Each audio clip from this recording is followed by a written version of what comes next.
Seeing someone's picture allows me to visualize their intentionality and unleashes more creative ideas about what we can discuss and how I may be able to help them. It also lets me access whether I have a full body yes to actually seeing them and opening this new door. And if I don't, then I take my hand off the door handle. This is your time. How can we earn twice as much in half the time with joy and ease while serving the highest good? That is our guiding question here at the Free Time Cafe, your home for heart-based business. I'm your host, Jenny Blake. Join me for conversations with authors, friends, and fellow business owners as we explore ways to free your mind, time, and team to do your best work. Now, on to today's show. Hi, friends. Welcome back to today's episode, a continuation from episode 232 on ways to practice building the skill of intuition and applying it to your business. We covered half of the strategies that I use in part one. And now, without further ado, let's get into the remaining ways that I have practiced and strengthened my own intuition muscle over the years. Number 6, notice and give credit to how you feel when interacting with someone. Seek information if you need additional info. Note yellow flags even when they aren't bright red. So this example of going out for a walk with Michael at night with Ryder, and we ran into a guy with a dog, and he seemed really friendly. We stopped to chat. But every single time I asked him a question, "Oh, are you new to the neighborhood?" he would give this long, rambling answer that made no sense. His tone seemed friendly. His face looked friendly, but his answers were so evasive. "Oh, where are you living?" "Oh, well, it's a funny thing because when you move," and he would just give this rambling answer. And I got the willies from this. I just thought, this guy, something's not right. Every single answer to the most basic questions that I would have asked any other neighbor were completely rambling. When I read Tribe of Mentors by Tim Ferriss, I read this example from a guy, he's a founder of East Rock Capital, that also stopped me in my tracks in a different way. He was on Tim Ferriss's podcast in March 2019 talking about the idea of time billionaires, which of course I love.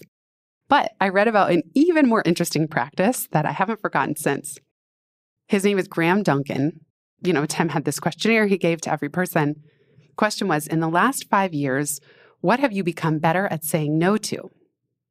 And Graham said, "I have my assistant Google pictures of people I'm considering meeting or calling in the next 2 weeks and put them in Trello cards. I see meeting new people as the opportunity to open a new door to a new world that could change me or their life in some way. Seeing someone's picture allows me to visualize their intentionality and unleashes more creative ideas about what we can discuss and how I may be able to help them. It also lets me access whether I have a full body yes to actually seeing them and opening this new door. And if I don't, then I take my hand off the door handle." Imagine if people are reaching out to you for coffee talks or to pick your brain or to be on your podcast. What if you had an assistant or a team member show you their picture? Sometimes I need to do that if I'm considering an incoming pitch. I go look at their website. I do a vibe check on the whole site. And their photo helps. It helps. It gives an impression. It gives my intuition a chance to weigh in. And that brings us to number 7. Look for a whole body yes. And this could also bring in some of parts psychology too, in terms of which part of you is speaking. So notice as you move through the day, even as you add things to your calendar or not, and you think to yourself, or you're trying to make decisions, what does your head say?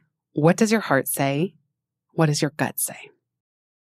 This is something I learned long ago when I was going through coach training school. And they said that if you ask people to tune in, what does your heart want? Or as Elise Lunan wrote a great post called, "What do you really, really want?" Or even if a client is stammering and not sure and hemming and hawing, you say, pause. Let's just take a nice deep breath. What does your gut say? If you weren't worried what anybody else would think, if you weren't worried about when or how you had to communicate any of this, What does your gut say? And there would inevitably be a couple minutes of silence, but that silence was powerful. It was thick. That's when they were getting some real downloads, some ahas, and they always had an answer. Richard Schwartz wrote a book called No Bad Parts, and I've done a couple episodes that I'll link to in the show notes with my first coach, Adrian Klapak, who has studied more of part psychology. But you can also try to identify what part of you is speaking. Is it a part that's trying to protect you, that you developed when you were a kid?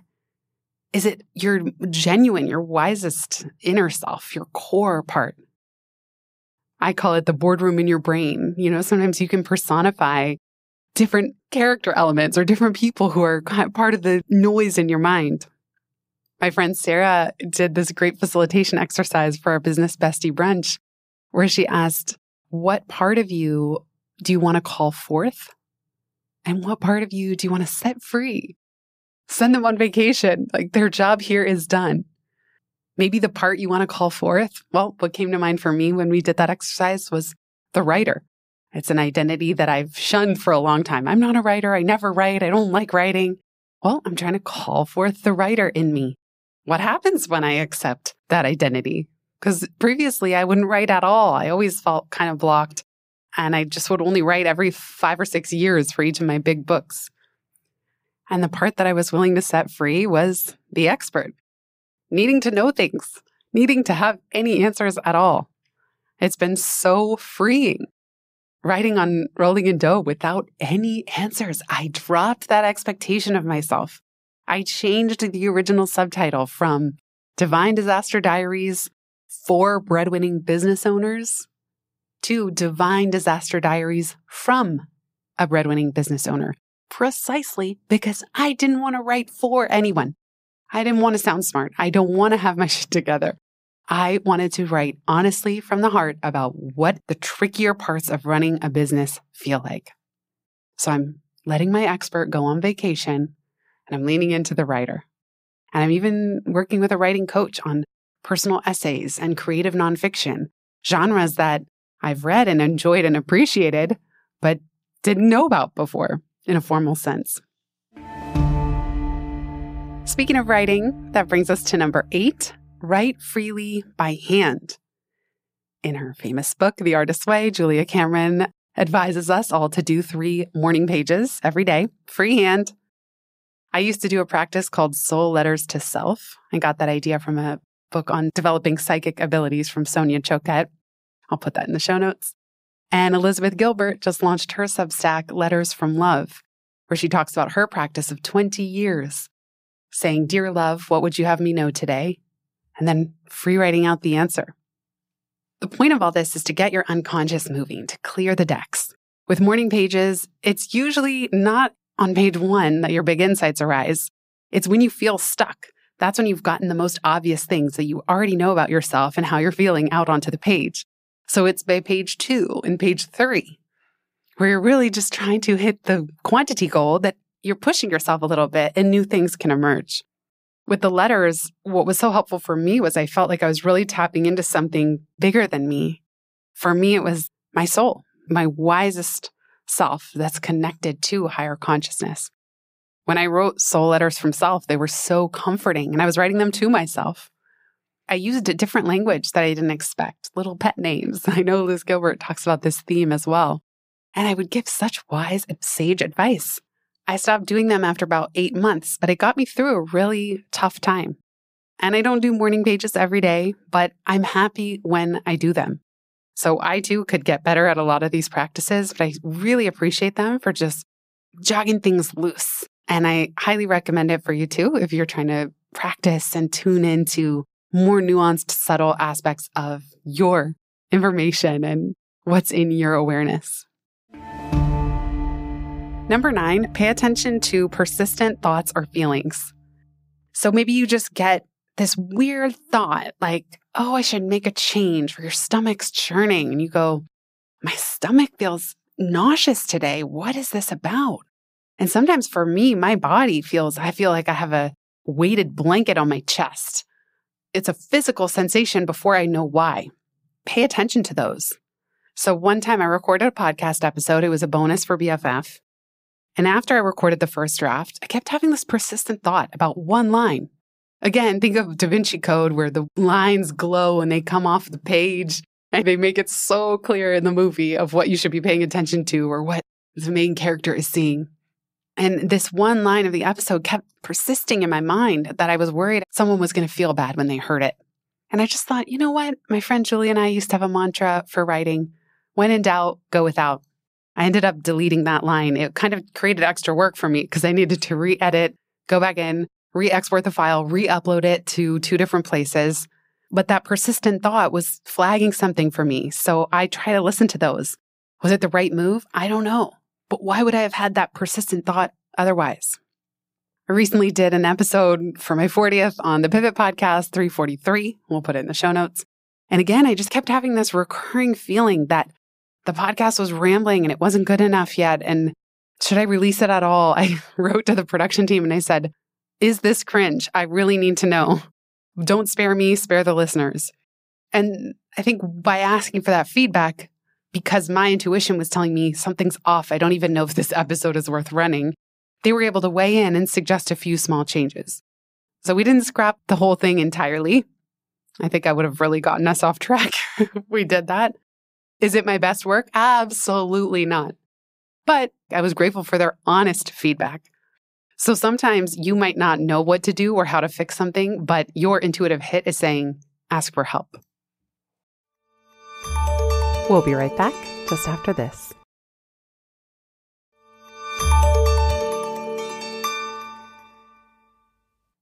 Number 10, if you get strange in-the-moment thoughts to blurt something out to a client or a friend, offer them with a complete willingness to be wrong. For those of you who are coaches, this will come in very handy.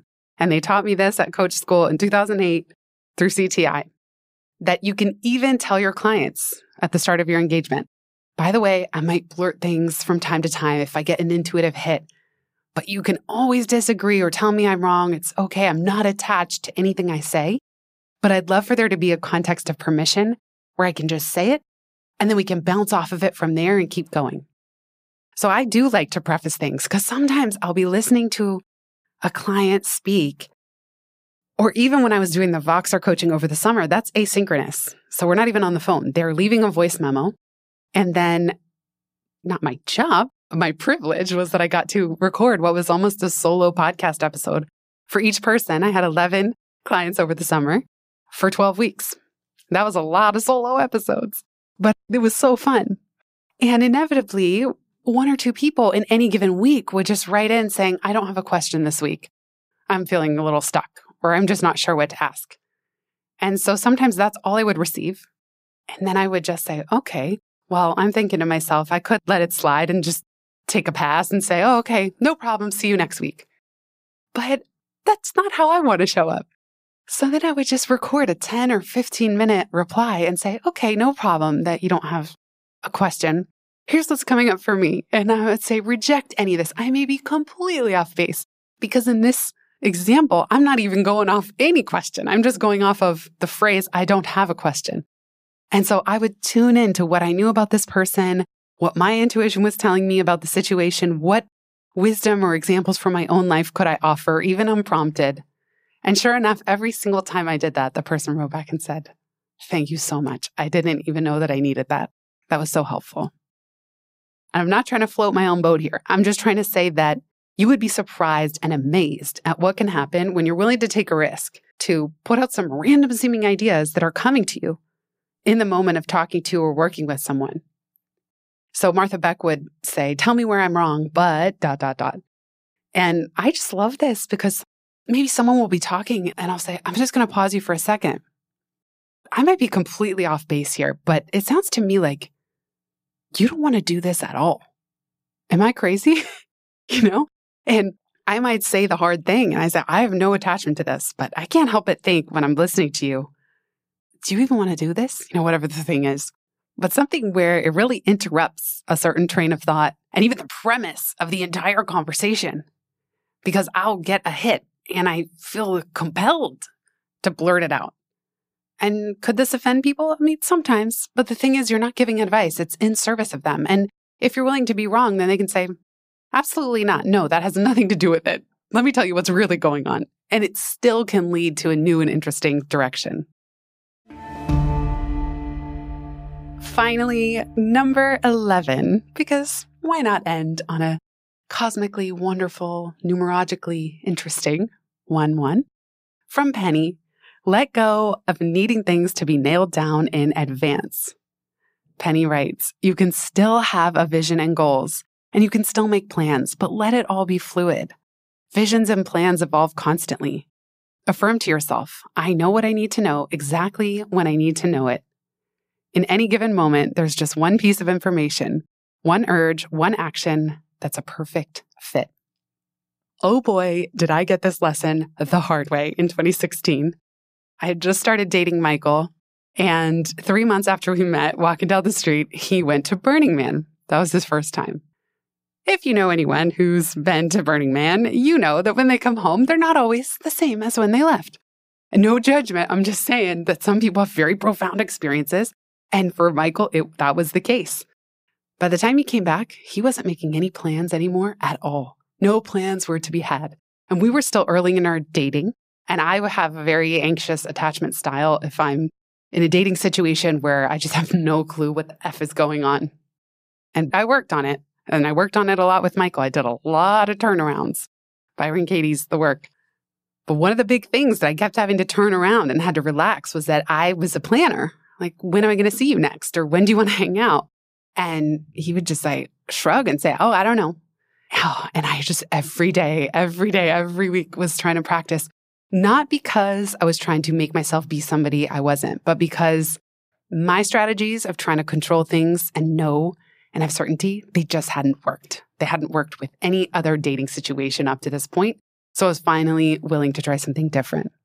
Finally, every time I would get anxious and wonder about our plans, I would just do a turnaround worksheet. I swear I did so many. And I would just let it be whatever it wanted to be. And when Michael called, it must have been the perfect time to talk with him or hang out with him. And when he didn't, I must have meant to be alone and doing my own thing. And I really, truly tried to find joy either way. But it taught me to just go with the flow and have less plans. And one time I ran into him in the subway and then we went and hung out and I wouldn't have planned it. And if given the choice, would I choose to live entirely this way? No. No, now we meet in the middle. There was a time I was officiating a friend's wedding in Colorado and I learned, how do I know? Because I married an ENFP. I learned from Southwest that you can cancel a ticket 10 minutes prior to a flight. So I didn't know until the morning of me leaving for Colorado to officiate this wedding if he was coming with me or not. To be fair, he was getting his MFA. I think he had a big senior thesis coming up. But he didn't give me an answer until the day prior, whether he's coming with me or not. Now, some people, this would drive you absolutely insane. My own wedding, I didn't know if it was happening until a couple days prior. And this wasn't a referendum on, oh, he's feeling iffy about me, or I had any concerns, because my intuition was very loud and very prominent that he was family from the early days that I met him. But he's not a planner. And I joke, like, we got married at City Hall. It was the most low-key minimalist wedding you could imagine. But I still wanted to book a photographer. It's hard to book a photographer or tell my brother and his wife, who were living in Brooklyn at the time, whether it's a go or not. And I just told them, if you could just save the date and I can let you know as it gets closer. And so the wedding planning was this highlight of his no plans planning and my Venn diagram of needing to have some plans in place. They just didn't overlap for the wedding planning process, even a teeny tiny micro wedding like ours. That's not our shared zone of genius, but it has really taught me to go with the flow and to schedule less. And that's that friction to flow thing. What would it be like for you if you were going to experiment with not having everything so rigidly planned? And the thing I learned from being with Michael all these years, 7 now, is I don't really want to plan too many things in advance because I do like to go with my energy on any given day. If you don't plan at all, you might not see the people you care about. So there is obviously a middle path here, but I just encourage you, if you lean toward one end or the other, see what happens when you make plans, but you hold them loosely. And now I have friends that I just invited somebody to something And she replied and said, I'm going to say no, but shockingly, I don't feel bad saying no to you because I know of everyone in my life, you're the one that would understand. And I laughed. I smiled. This was on Voxer, and I left a message back and I said, I love that you told me no. I love when I hear somebody say no. Like, it's energizing. It gives us all permission. So I was completely celebrating her no. Like, I just have no attachment on what people do or don't do, especially as it relates to plans with me. It's all good. Even some people have really strict coaching policies. You must cancel at least 48 hours in advance. Otherwise, you forfeit the session and I keep your money. I just never enforced that, even if I had that in my policies. Because if somebody canceled even at last minute, A, they usually have a good reason. And B, maybe I'm meant to have free time. I figure whenever we do meet, that will be the perfect day and time. So I'm pretty flexible and understanding with a lot of that. By the time it gets to 5 or 6 reschedules, that's where I assume the energy is off. Let's just call it.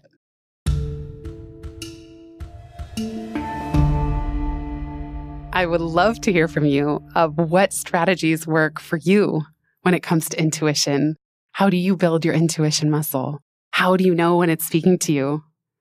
And I'd love to hear if you have any big examples. I mean, these are my favorite stories, either serendipity stories or, as I talk about in free time, nonlinear breakthroughs, or a time where you listened to your intuition and you were so glad that you did, or maybe even a time that you didn't and you regretted it later. I would love to hear. You could always leave me a voice memo at itsfreetime.com/ask. And now you can connect with me on Substack at substack.com/@JennyBlake. You hereby have permission to make decisions based on intuition, even when you don't have a rational explanation on paper yet. It might even be revealed to you after the fact. And then again, it may not. You may never know if you made the right choice. But that's where trust comes in. So open yourself up to the possibility that it's not just something other people have. Intuition, getting downloads, connecting to a consciousness bigger than you. Start deliberately paying attention, listening at quieter levels. Build this as you would any skill through experimenting, observing yourself, seeing what's working, and then refining. If you could do one thing this week, try making one decision based on a muscle test. So it could be whether to say yes or no to a meeting request, whether or not to reach out to someone, or even what topic to write about or create a podcast or whatever kind of creative work that you do, what topic you want to cover next. Just try it. Do the one where your body leans forward or back. Do the infinity linked thumb and pointer fingers. Do the arms straight out at your side. Super bonus. You can even try the exercise as suggested where you create your own council of wise ones, even if you've never met them. Picture yourself surrounded by them and ask for their input. And then, of course, listen for their answers. Thank you so much for listening. Have a beautiful rest of your day. Of course, you know I always want to hear from you too. So if I missed something, let us know. Leave me a voice note. It's freetime.com/ask. If you've listened this far, you get a gold star. Thank you. Word of mouth is the most joyful way we can grow this show, and it helps us land interviews with the luminaries and insightful guests that you would most love to hear from. Please send this episode to a friend who might find it helpful. And for show notes and related links from this episode, visit itsfreetime.com. While you're there, make sure you're subscribed to the Time Well Spent newsletter. You'll get instant access to my tech toolkit, a continually updated list of all the software I use, along with the total monthly spend to run my business, where no one works full-time, even me. Visit itsfreetime.com/join. Remember, you are running the show. It's time for radical reimagining, and everything is up for grabs. Let it be easy, let it be fun, and build with love.